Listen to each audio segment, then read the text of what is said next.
السلام علیکم ورحمۃ اللہ وبرکاتہ۔ میں زینب غزالی ہادیہ میگزین کے اکیڈمیا کالم کا سوال لے کر حاضر ہوئی ہوں۔ ایک بہن کا سوال موصول ہوا ہے۔ بہن کہتی ہیں، میں 10ویں جماعت کی طالبہ ہوں۔ بورڈ امتحان سے پہلے دل کی دھڑکن بڑھ جاتی ہے۔ تیاری اچھی بھی ہو تو خوف غالب رہتا ہے۔ امتحان سے پہلے عجیب خوف آتے ہیں۔ بچپن سے امتحان میرے لیے خوف کا احساس ہے۔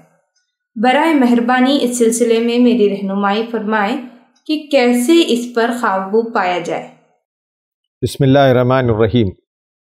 بہت سارے طلباء و طالبات امتحانات جوں قریب آتے ہیں ایک قسم کے خوف اور فیئر میں مبتلا ہونے لگتے ہیں، جسے عام زبان میں امتحانات کا خوف یا فیئر آف ایگزامینیشن بھی کہا جاتا ہے۔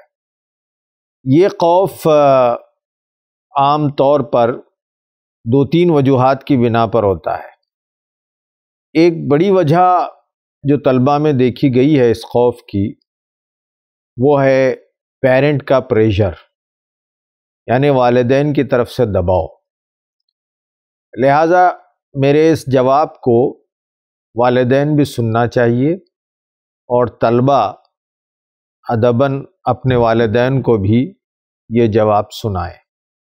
وہ یہ کہ امتحان جب آ رہا ہے تو ایک طالب علم آپ کے زیادہ پیار، محبت اور پازیٹیو اسٹروکس، پازیٹیو گفتگو کا متمنی ہوتا ہے یا اسے پازیٹیو گفتگو کی ضرورت ہوتی ہے۔ تو جوں ایگزام قریب آتا ہے، پیرنٹ یہ کہتے ہیں کہ ایگزام اتنے دن رہ گیا، تم پڑھ رہے نہیں ہو، تم ایسا نہیں کر رہے ہو، دیکھو فلاں اتنا پڑھتا تھا، رات بھر جاگتا تھا، مثالیں بھی دینے لگتے ہیں۔ تو اس سے ہوتا یہ ہے کہ طالب علم میں خوف بھی پیدا ہونے لگتا ہے اور ڈپریشن بھی آ جاتا ہے بعض وقت کہ ہمارے والدین، ابو امی مجھے تو ریکگنائز نہیں کر رہے، مجھے نہیں مان رہے ہیں اور مجھے ڈسکاؤنٹ کر رہے ہیں اور میری تعریف نہیں کر رہے ہیں اور دوسروں کی تعریف کر رہے ہیں۔ زبان سے نہ کہے لیکن دل میں اس طرح کا جذبہ یا اس طرح کا رجحان پیدا ہوتا ہے۔ تو والدین کو چاہیے کہ جوں ایگزام قریب آتا ہے بچے کی ہمت افزائی کرے، بچیوں کی ہمت افزائی کریں اور انہیں کہیں کہ انشاءاللہ بیٹی اچھے نمبرات سے پاس ہوگی، آپ محنت کیجئے۔ اوکے، تو اس طرح پازیٹیو گفتگو پیرنٹ کرنا چاہیے، بچوں کو ساتھ لے کر کھانا کھانا چاہیے، وقت پر کھانا چاہیے، اگر ممکن ہو سکا تو ہلکی سی تفریح کے لیے بھی ساتھ لے جانا چاہیے۔ ایک خوشحال ماحول امتحان سے قریب پیدا ہونا چاہیے، اس لیے کہ امتحان کا پرفارمنس اسٹریس اور سیریس ہونے کی وجہ سے بہتر نہیں ہوتا، بلکہ خوشحال اور ہیپی موڈ میں رہنے سے اچھا پرفارمنس ہوتا ہے اور یادداشت بڑھتی ہے، ریکالنگ کیپیسٹی بڑھتی ہے۔ تو یہ چیز پہلی والدین کے لیے ہے اور والدین کے حوالے سے طلباء کے لیے بھی ہے۔ دوسری بات، طلباء کو یہ سمجھنا چاہیے کہ جو دنیا میں کامیابی اور ناکامی کا اللہ تعالیٰ نے جو اصول بنایا ہے، وہ اصول میں جہاں کاز اینڈ ایفیکٹ والا اصول ہے، اسباب و علل والا، یعنی آپ جتنی محنت کریں گے اس کا پھل ملے گا، وہیں اس قانون کے ساتھ ساتھ ایک اور قانون کام کرتا ہے جسے ہم قدر کہتے ہیں یا تقدیر کہتے ہیں۔ تو ہم اللہ پر ایمان لاتے ہیں اور ہم نے یہ بھی اقرار کیا ہے کہ اللہ کی تقدیر پر ایمان لائیں گے۔ تو اللہ نے ہمارے مقدر میں چیز لکھی ہے، وہ ہو کر رہے گی، لیکن ایسا ہے کہ بعض چیزیں جو تقدیر میں لکھی ہیں وہ اسباب و علل، کاز اینڈ ایفیکٹ کے فارمولے کے ساتھ، اصول کے ساتھ جڑ جاتی ہیں۔ اگر ہم انتھک محنت کرتے ہیں تو پھر ہمیں وہ چیز حاصل ہو جاتی ہے۔ کسی چیز کے حصول کے لیے جتنی ضروری محنت ہے اتنی ضروری محنت، اور آج کل ایک ٹرم استعمال ہوتا ہے اسمارٹلی محنت، یعنی اسمارٹ انداز میں آپ محنت کریں، امتحان کی تیاری کریں تو انشاءاللہ آپ کو کامیابی ملے گی۔ بعض طلبہ امتحان کی تیاری کا مطلب صرف رٹنا، دیر تک جاگنا یہ کرتے ہیں۔ دراصل اس انداز سے محنت کی تیاری نہ کی جائے تو بہتر ہے۔ امتحان کی تیاری اسمارٹلی ہونا چاہیے، آپ اسمارٹلی پڑھیے، چیزوں کو، کانسیپٹ کو سمجھ کر پڑھیے، ذہن نشیں کریے، لکھنے کی عادت آپ میں ہونی چاہیے، سینٹنسز کو اسٹرکچر کرنا، جملہ بندی سیکھیے۔ بعض وقت طلبہ ساری چیزیں جانتے ہیں لیکن ان کی لکھنے کی ایبیلٹی کمزور ہوتی ہے تو وہ لکھ نہیں پاتے ہیں، تو اس طرح آپ لکھنے کی بھی ایبیلٹی پیدا کریں، انڈرسٹینڈنگ کی کیپیسٹی پیدا کریں اور ریکالنگ کی ایبیلٹی پیدا کریں۔ یہ ساری چیزیں ضروری ہیں۔ امتحان کی تیاری میں انڈرسٹینڈنگ ویری ویری امپورٹنٹ۔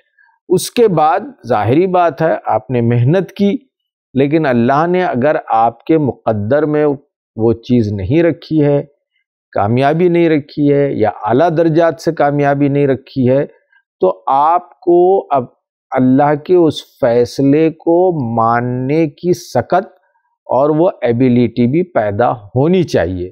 لیکن یہ ایبیلٹی مشروط ہے، کنڈیشنل ہے، آپ پہلے محنت کر لیں، محنت ریزنیبل کریں۔ بہت زیادہ ایکسیسیو محنت، بالکل اپنے آپ کو کھپا رہے ہیں، ایسا نہیں، اپنے آپ کو آپ تھکائیے ضرور، لیکن بہت زیادہ اس میں اپنی زندگی کو اسی میں جھونک دینا یہ صحیح بات نہیں ہے۔ ماڈریٹلی، اعتدال کے ساتھ آپ تیاری کریں۔ رات بھر جاگ رہے ہیں تو اس سے آپ تیاری نہیں بلکہ اپنے صحت کو نقصان پہنچائیں گے۔ صحت کو نقصان پہنچانے سے ذہن آپ کا برابر کام نہیں کرے گا، جس سے آپ کا پرفارمنس متاثر ہوگا۔ تو یہ دوسری بات ہے کہ آپ انڈرسٹینڈنگ کے ساتھ تیاری کریں، اور اسی میں تیسری بات میں نے یہ کہی کہ جو رزلٹ آئے گا ہم اس کو ایکسیپٹ کریں گے، اس لیے کہ اللہ نے میرے مقدر میں یہی رکھا تھا۔ ہو سکتا ہے کہ اللہ تعالیٰ آگے مجھے اس سے اچھی چیز دینے والا ہے، یہ ہونا چاہیے ماں باپ میں بھی، اسٹوڈنٹ میں بھی، لیکن کنڈیشن محنت کی ہے، یہ یاد رکھیں۔ اب یہ ہے کہ بعض طلبہ یہ نیٹ کی تیاری کرنے لگتے ہیں اور چاہتے ہیں کہ میں ڈاکٹر بن جاؤں، لیکن اللہ تعالیٰ ہو سکتا ہے ان کے قسمت میں ڈاکٹر بننا نہیں لکھا ہے، ڈاکٹر سے کہیں اچھی خدمت وہ لینا چاہتا ہے، تو ہم آپشن 2 بھی ہمیشہ اسٹڈیز میں رکھیں۔ بہت سارے اسٹوڈنٹ یا پیرنٹ ایک ہی آپشن لے کے چلتے ہیں۔ طلبہ کے پیرنٹ سے گزارش ہے کہ پیرنٹ بھی بچوں کو یہ بتائیں کہ اگر آپ کو MBBS میں ایڈمیشن نہیں ملتا، میڈیکل میں نہیں ملتا ہے، تو آپ کوشش کریں کہ دوسرا آپشن یہ ہے، تیسرا بھی آپشن رکھ سکتے ہیں۔ تو ہمیشہ لائف میں آپشنز ہونا چاہیے تاکہ ہم اس طرح سے ڈپریشن اور ایک دم مایوسی میں نہ چلے جائیں۔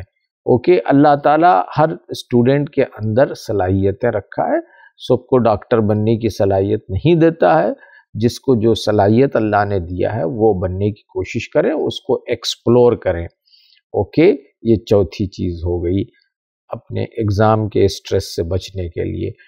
پانچویں چیز یہ ہے کہ ایگزام سے قریب عام طور پر ہم یہ دیکھتے ہیں کہ پیئر پریشر ہوتا ہے، دوست بھی پریشر ڈالنے لگتے ہیں، میرے اتنے چیپٹر ہو گئے، تیرے کتنے چیپٹر ہو گئے، میں اتنا ہو گیا، میں اتنا ہو گئی، موک ایگزام میں میرا اتنا آ گیا، تمہارا کتنا آ گیا۔ تو یقیناً ایسے دوستوں سے ملیے، لیکن زیادہ ان لوگوں سے ملیے جو آپ کو انسپائر کرتے ہیں، نیگیٹو باتیں نہیں کر رہے ہیں، آپ کا منوبل، آپ کی ہمت کو بڑھا رہے ہیں۔ ایسے افراد سے ملیں، ایسے رشتہ داروں سے ملیں، ایسے لوگوں سے ملیں جو آپ کو خوش کرتے ہیں، جو آپ کی ہمت بڑھاتے ہیں، جو آپ کی صحیح رہنمائی کرتے ہیں۔ جو نیگیٹو بات کرنے والے لوگ ہیں، جو ہمیشہ آپ کے اندر ویکنس پوائنٹ آؤٹ کرنے والے ہیں، یا ایک ایسا کمپٹیشن کو اندر آپ کے پیدا کر رہے ہیں جو کہ ریزنیبل نہیں ہے، تو ان سے تھوڑا اوائڈ کریں، ان سے نہ ملیں تو زیادہ بہتر ہے۔ آخری پوائنٹ جو بہت ہی امپورٹنٹ ہے، بلکہ پہلے درجے کا پوائنٹ ہے وہ یہ کہ ایگزامینیشن کے دوران اپنی روحانی تربیت اور اپنی اسپریچویلٹی کو بہتر بنانے کی کوشش کریں، کیونکہ آپ کے اسٹریس کا بہت زیادہ تعلق آپ کی اسپریچویلٹی سے ہے، آپ کی روحانی کیفیت سے ہے۔ تو روحانی کیفیت کو اطمینان کے درجے پر لے جانے کے لیے ہمارا کنیکشن اللہ سے بہت گہرا ہونا چاہیے۔ اس کے لیے ہم نمازوں کی پابندی کریں، میڈیٹیشن کریں۔ میڈیٹیشن سے مراد اللہ کی بارگاہ میں سجدہ ریز ہو جائیں، دعائیں کریں۔ دعائیں اس طرح کریں کہ ہم یہ سمجھیں کہ ہماری محنت کے باوجود ہمارے رزلٹ کا پورا اختیار اور اس کا پورا رزلٹ جو ہے وہ اللہ تعالیٰ کے ہاتھ میں ہے۔ تو اس طرح ہم اپنا پورا رزلٹ اللہ کے حوالے کر کے اللہ سے رجوع کریں، تو آپ دیکھیں گے کہ آپ کے اندر بھی ایک کیفیت پیدا ہوگی، ایک اطمینان کی کیفیت پیدا ہوگی، فیئر ختم ہوگا اور آپ میں کریج آئے گا، ہمت آئے گی۔ لیکن یہ جو لگاؤ ہے، اللہ سے لگاؤ اور اللہ پر اعتماد، یہ اونچے درجے کا اور اونچی کیفیت کا ہونا چاہیے۔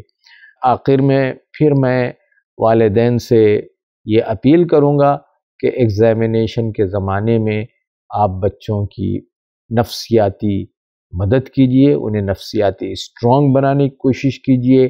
آپ زیادہ امید اور بچوں کو اس طرح نہ کہیں کہ بس اب تم MBBS پاس کرو گی تو بس ہماری ناک بچی رہے گی، اگر تم فیل ہو جاؤ گی تو خاندان میں ہماری ناک کٹ جائے گی، اور 90% نہیں لاؤ گی تو ہمارا کیا ہوگا، پورے معاشرے میں تم ہماری عزت نکال دو گی۔ اس طرح کے الفاظ نہ بولیں اور اس طرح سے بچوں کو ڈسکریج نہ کریں اور اتنا بوجھ بھی بچوں پر نہ ڈالیں۔ اللہ تعالیٰ تقدیروں کا مالک ہے، اللہ تعالیٰ محنت کریں گے تو انشاءاللہ اس کا نتیجہ ضرور اللہ تعالیٰ دے گا، اگر ایک شکل میں نہیں تو اس سے بہتر شکل میں دے گا۔ اللہ تعالیٰ بہتر جانتا ہے کہ ہمارے حق میں بہتر کیا ہے۔ میں امتحان کے اس دور میں آپ تمام کے حق میں دعا کرتا ہوں کہ اللہ تعالیٰ آپ کو سکون قلب عطا فرمائے، ذہنی سکون عطا فرمائے اور آپ تمام کو اعلیٰ درجات سے کامیابی عطا فرمائے۔